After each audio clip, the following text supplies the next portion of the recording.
my name is Jessica, and I'm an English teacher at École Normale Supérieure University in Lyon, France.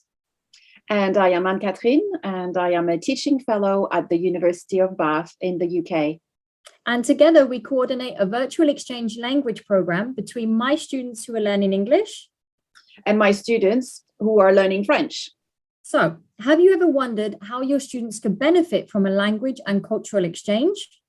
What is a virtual exchange and how does it work? Would you like to know how to set up a virtual exchange in your institution?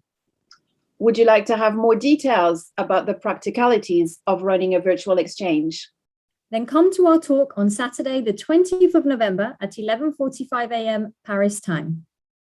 The talk is entitled Making Virtual Language Exchanges Work. And we hope to see you there. À bientôt!